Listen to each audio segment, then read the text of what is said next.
दोस्तों आप सभी लोगों को नमस्कार। दोस्तों मेरा नाम पवन कुमार है और दोस्तों मेरे YouTube चैनल पे आज सभी लोगों को मैं तहे दिल से हार्दिक अभिनंदन करता हूं। दोस्तों आज हम लोग बात करेंगे दोस्तों 3 कार्डिनल्स रूल्स के बारे में। जी हाँ दोस्तों, 3 कार्डिनल्स रूल्स किस तरह से काम करते हैं और 3 कार्डिनल्स रूल्स होते क्या हैं उसके बारे में दोस्तों आपको स्टेप बाय स्टेप सारी जानकारी, सारी इन्फॉर्मेशन मैं आपको आज इस वीडियो में देने जा रहा हूँ। लेकिन दोस्तों उससे पहले कुछ बातें मैं आपके बीच में रखना चाहूँगा।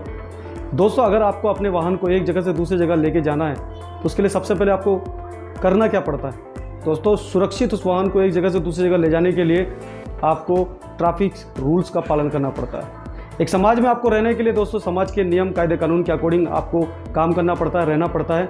उसी तरह से दोस्तों हमारे जीवन में हर जगह दोस्तों नियम और कायदे कानून के अकॉर्डिंग काम करना पड़ता है। एक देश में रहने के लिए दोस्तों देश के नियमों को फॉलो करना पड़ता है, एक राज्य में रहने के लिए राज्य के नियमों को फॉलो करना पड़ता है और दोस्तों एक क्षेत्र में रहने के लिए जी हाँ दोस्तों उसके नियमों को फॉलो करना पड़ता है। उसी तरह से दोस्तों एफिलिएट मार्केटिंग हो या फिर डायरेक्ट सेलिंग हो या फिर क्राउड फंडिंग हो, यानी दोस्तों सेंट्रलाइज डिसेंट्रलाइज कोई सा भी कॉन्सेप्ट हो दोस्तों वहाँ पे 3 कार्डिनल्स रूल्स होना बहुत ज़रूरी है।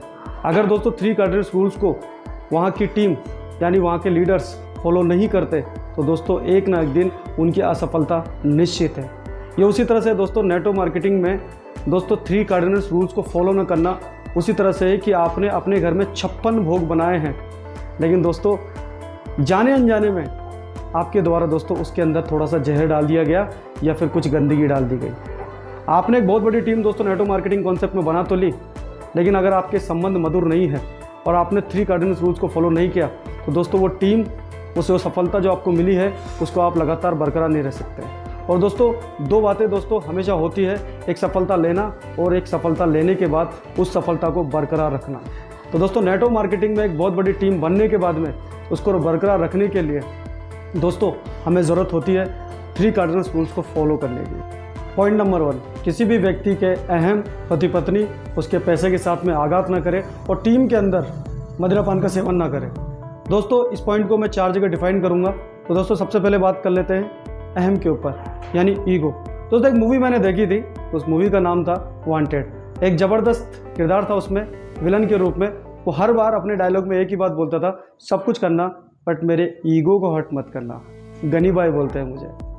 यानी दोस्तों हर एक व्यक्ति का अपना अपना ईगो होता है। मेरा एक छोटा सा बेटा जब बाहर खेलता है और कोई गलती करता है तो मैं उसे डांट लगाता हूँ तो वो बोलता है कि पापा प्लीज़ मेरे फ्रेंड सर्किल में मेरे दोस्तों के सामने मुझे मत डांटिए, आप अंदर डांट लीजिए। यानी दोस्तों एक छोटा सा बच्चा 7 साल के बच्चा वो भी अपने अंदर ईगो रखता है। तो सोचिए दोस्तों आपका जो बिजनेस है ये तो मेंढकों को तोलने के बराबर है। जी हाँ दोस्तों, नेटवर्क मार्केटिंग के लिए बोला जाता है कि हमारा जो बिजनेस है नेटवर्क मार्केटिंग बिजनेस है वो एक मेंढकों को तोलने के बराबर है। एक मेंढक को तराजू बिठाया जाता है तो दूसरा मेंढक फुदक के चले जाता है, जब दूसरे को बिठाया जाता है तो तीसरा फुदक के चले जाता है। तो यानी दोस्तों इनको बैलेंस बनाना बड़ा मुश्किल होता है। उसके लिए ही दोस्तों 3 कार्डिनल्स रूल्स को फॉलो करना पड़ता है। तो यहाँ पर बात चल रही थी अहम की, ईगो की। तो दोस्तों यहाँ पर मैं आपको एक बात फिर बताना चाहूँगा कि प्रत्येक व्यक्ति का अपना ईगो होता है। तो आपकी टीम में इतने लोग काम कर रहे हैं तो उनका भी अपना अपना एक ईगो है। जब भी आप किसी व्यक्ति को, आपकी टीम के एसोसिएट को कोई चीज़ समझाते हैं और अगर वो कोई गलती करता है तो प्लीज़ आप किसी पर्टिकुलर किसी व्यक्ति के साथ में उसे डांटे ना, सामने ना डांटे, उसे पर्सनल बुलाइए और जो भी उसने कुछ खामियां, कुछ कमियां, कुछ गलती की है उसको दोस्तों उसे एक्सप्लेन कीजिए, उसे बताइए, लेकिन डायरेक्ट दोस्तों उसको समझाने की कोशिश मत कीजिए। नेटवर्क मार्केटिंग के अंदर सैंडविच अप्रोच की एक पद्धति होती है, उसको आप यूज़ में लीजिए। अभी सैंडविच अप्रोच क्या है मैं आपको बताता हूँ। आप जब भी किसी व्यक्ति को उसकी खामियों के बारे में बताते हैं तो प्लीज़ सबसे पहले आप उसकी अच्छाइयों के बारे में बताइए, फिर उसकी कमियों के बारे में, फिर उसके बाद में उसकी रियल में वास्तविकता प्रशंसा कीजिए। तभी दोस्तों आपके साथ में आपका एक जिसे बोल सकता है कि एक नींव का पत्थर साबित हो सकता है। पॉइंट नंबर 2, किसी के पति या पत्नी के प्रति कुदृष्टि न रखें।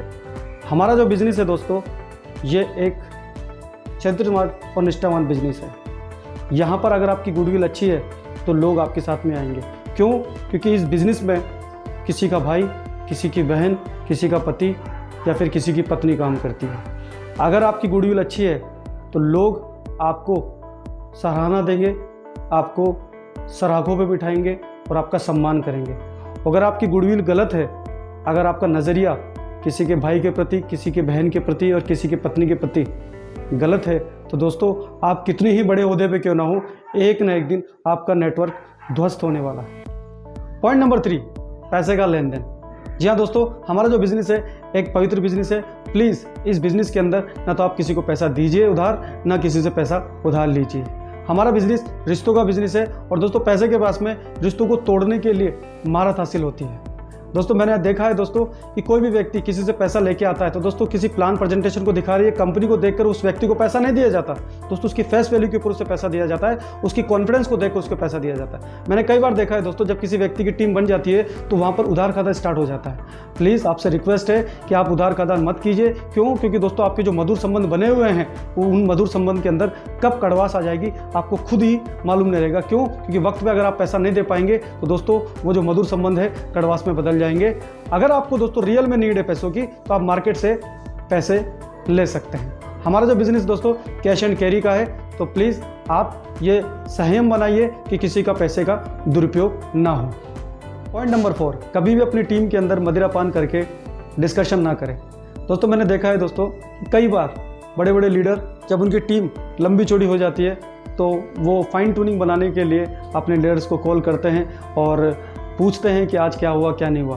प्लीज़ आप बिल्कुल फाइन ट्यूनिंग बनाइए, लेकिन आपको लगता है कि मैं 8 बजे बाद में थोड़ा रेगुलर स्वभाव का हो जाता हूं, तो प्लीज़ इस मादक पदार्थ को लेने के बाद में ना तो कोई आप ट्रेनिंग करवाइए, ना कोई मीटिंग करवाइए, ना फिर फ़ोन पर अपने एसोसिएट से बात कीजिए।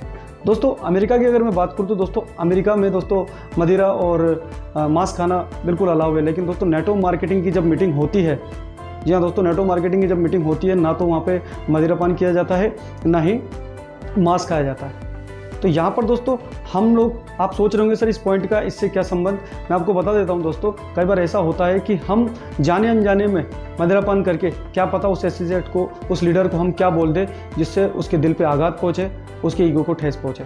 तो आपसे निवेदन है कि जब भी आपको लगता है कि यार मैं शौकीन हूँ इस चीज़ का तो मुझे क्या करना चाहिए, तो आप अकेले बैठकर इसका सेवन कीजिए, ना कि आपके लीडर्स को बिठाकर या अपने एसोसिएट को बिठाकर इसका सेवन कीजिए। 3 गार्डन्स रूल का दोस्तों पहला पॉइंट क्लियर हो चुका है और पहले पॉइंट के दोस्तों जो 4 जो बिंदु थे, 4 जो पॉइंट थे वो भी दोस्तों मैंने आपको स्टेप बाय स्टेप क्लियर कर दिए। अब 3 गार्डन्स रूल्स के दोस्तों दूसरे पॉइंट की बात करते हैं, वो है अपनी टीम के अंदर यानी अपनी डाउनलाइन के अंदर और अपनी क्रॉस लाइन के अंदर कभी भी नेगेटिव बातें ना करें। यहाँ दोस्तों मैंने देखा है कि कई बार एक व्यक्ति जब एक ओहदे पे पहुँचता है, एक लेवल पे पहुँचता है, एक टीम उसकी हो जाती है, तो उसे लगता है कि शायद मेरा जो अपलाइन कर रहा है वो गलत कर रहा है, मेरा जो सिस्टम है वो गलत है, मुझे इसमें कुछ चेंजमेंट करना चाहिए, और वो ये बातें बड़े हव्वे के साथ में अपने टीम या फिर क्रॉस लाइन से डिस्कस करता है। लेकिन वो बेवकूफ़ भूल जाता है ये जो बिज़नेस है दोस्तों, ये डुप्लीकेशन का। आज अगर आप अपलाइन की बेइज्जती कर रहे हैं, उसमें कमियां और खामियां निकाल रहे हैं, तो कल आपका ग्रो लाइन, आपकी क्रॉस लाइन भी दोस्तों क्या करेगी, आपकी कमियां और आपकी खामियां निकालेगी। क्योंकि ये business monkey C monkey do का है, बंदर जैसा देखता है वैसा करता है। दोस्तों गांधी जी ने एक बहुत खूबसूरत बात बताई थी, बुरा ना सुने, बुरा ना देखे, ना बुरा बोले। लेकिन दोस्तों नेटवर्क मार्केटिंग का एक सिद्धांत है, वो है बुरा ना सोचे। तो प्लीज़ नेगेटिव रेस्पॉन्स अपनी डाउनलाइन और क्रॉस लाइन में ना दें। पॉइंट नंबर 3, कुछ नया करने से पहले अपने अपलाइन यानी एक्टिव अपलाइन से आप डिस्कस कर लें। कई बार मैंने देखा है एक नया जो बंदा आता है वो बिल्कुल फूले गुब्बारे की तरह रहता है, उसे लगता है कि जो चीज़ें लोग अपलाइन या फिर उसके अपलाइन कर रहे हैं या जो सिस्टम कर रहा है वो बिल्कुल स्लो कर रहा है और मैं कुछ करूँगा तो तूफान की तरह करूँगा। देखिए दोस्तों, अगर आप अपने रास्ते बनाते हैं तो जो रास्ते आप बना रहे हैं उस रास्ते पे चलने पे आपको काफ़ी तकलीफ़ें महसूस होगी। क्यों ना आप बने बनाए रास्ते पे चलें।